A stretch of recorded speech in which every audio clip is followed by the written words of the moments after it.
Assalamualaikum warahmatullahi wabarakatuh. Perkenalkan, nama saya Syarifatul Rif'ah dengan NIM 240204110054. Nah, baik, di sini saya akan buat video untuk memenuhi tugas ulumul hadis tentang kesahihan matan hadis. Baik, yang pertama yaitu tentang kriteria kesahihan hadis. Jadi, matan hadis itu bisa dikatakan sahih jika memenuhi dari kriteria kesahihan matan hadis. Nah, yang mana itu di sini saya akan mengambil literatur dari jurnal Khairul Hudaya dengan judul metodologi kritik matan hadis menurut Al-Atlabi dari teori aplikasi pada halaman 32. Nah, menurut Al-Khatib Al-Baghdadi bahwa suatu matan hadis itu dapat dinyatakan makbul sebagai matan hadis yang sahih apabila memenuhi unsur-unsur sebagai berikut. Yang pertama, tidak bertentangan dengan akal sehat. Yang kedua itu tidak bertentangan dengan Al-Quran. Yang ketiga, tidak bertentangan dengan hadis. Dan yang keempat itu tidak bertentangan dengan amalan yang telah menjadi kesepakatan ulama masa lalu, yakni ulama salaf. Yang terakhir yaitu tidak bertentangan dengan dalil-dalil yang pasti. Nah, selanjutnya yaitu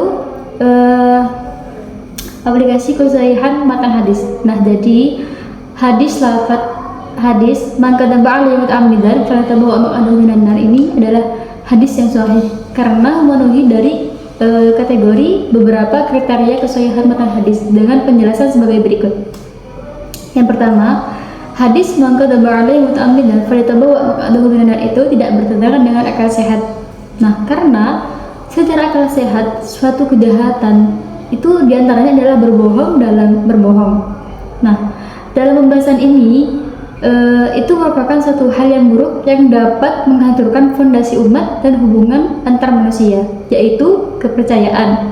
Nah, jika berbohong kepada manusia biasa saja dinilai buruk oleh akal sehat, jadi berbohong atas nama Nabi itu adalah kejahatan yang tingkat keburukannya itu berlipat ganda. Nah, selanjutnya hadis man kadzaba alaihi muta'ammidan falyatabawwa maq'adahu minan nar itu tidak bertentangan dengan Al-Quran karena dalam Al-Quran sendiri itu terdapat ayat yang menjelaskan tentang larangan berbohong, seperti contoh dalam surah An-Nahl ayat 105, innama yaftarul kadzibal ladzina la yu'minuna bi ayatillah wa ulaika humul kadzibun. Artinya, sesungguhnya yang mengada-ngadakan kebohongan itu adalah hanya orang yang tidak beriman kepada ayat-ayat Allah, dan mereka itulah pembohong sejati. Jadi Al-Quran itu menetapkan bahwa dusta atau bohong itu adalah sifat yang bertentangan dengan iman. Jadi menjauhkan pelakunya itu dari petunjuk Allah dan merupakan dosa besar. Jadi dapat disimpulkan bahwa berbohong dalam Al-Quran itu tidak diperbolehkan, apalagi berbohong atas nama Rasul.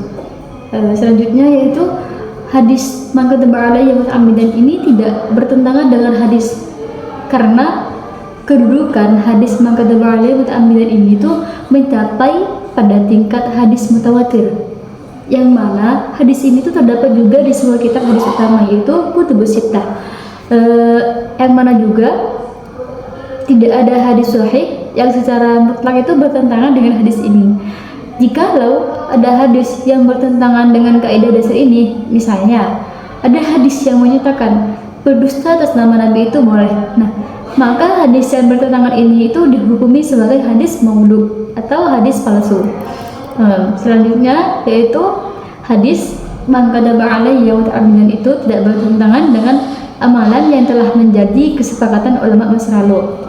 Jadi larangan berdusta ini adalah prinsip utama dalam ajaran Islam. Nah, berdusta atas nama Nabi itu adalah dosa yang besar. Jadi larangan ini itu adalah hukum yang pasti dan tidak bisa diganggu-gugat dalam Islam. Nah, ulama salaf pun juga mengamalkan peringatan hadis ini.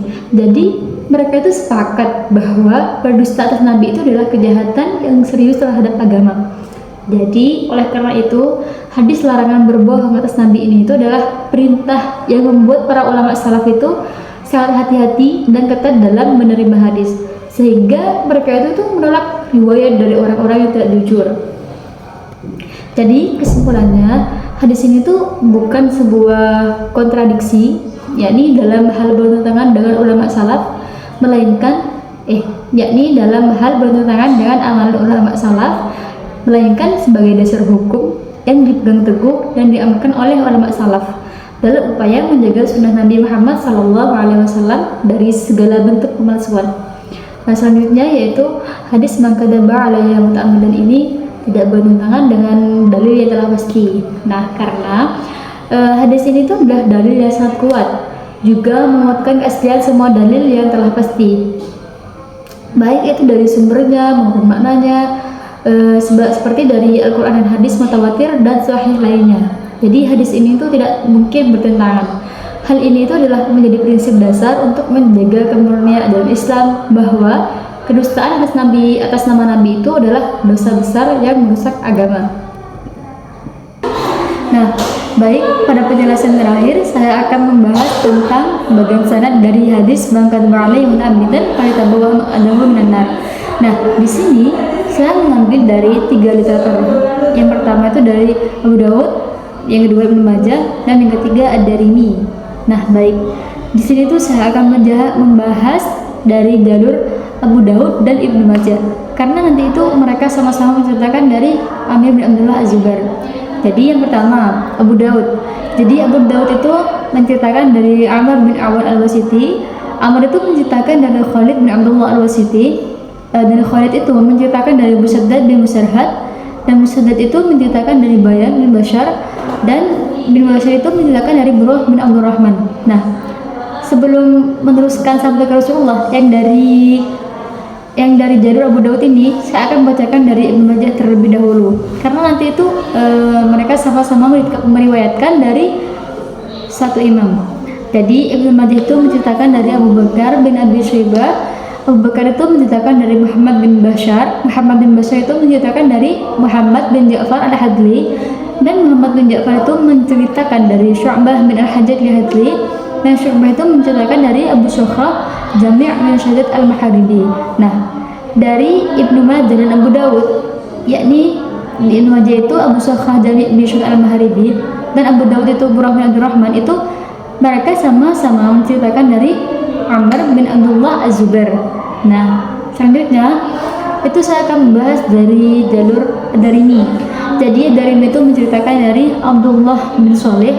Abdullah bin Saleh itu menceritakan dari Al-Lais bin Sa'id Al-Masri. Al-Lais itu menceritakan dari Yazid bin Abdullah, dan Yazid bin Abdullah itu menceritakan dari Abdullah bin Urwah. Nah, jadi kesimpulannya itu kan tadi Amir bin Abdullah bin Az-Zubair itu menceritakan kepada Burah bin Abdurrahman yang ada di jalur Abu Daud, dan kepada Abu Sukhrah dari Ibnu Shaddad Al-Maharibi yang ada pada jalur Ibnu Majah. Nah, jadi Amir bin Abdullah Al-Zubair dan Abdullah bin Urwah ini sama-sama menceritakan dari Abdullah bin Zubair. Nah, Abdullah bin Zubair itu menceritakan dari Az-Zubair bin Awam, dan Az-Zubair bin Awam ini menceritakan dari Rasulullah SAW. Jadi kesimpulannya, Rasulullah itu menceritakan kepada Az-Zubair bin Awam, terus Az-Zubair bin Awam itu menceritakan kepada Abdullah bin Zubair, dan Abdullah bin Zubair ini menceritakan kepada Abdullah bin Arwah dan Amir bin Abdullah Az-Zubair. Mungkin sekian dari penjelasan tentang kesohihan matan dari saya, kurang lebihnya mohon maaf. Assalamualaikum warahmatullahi wabarakatuh.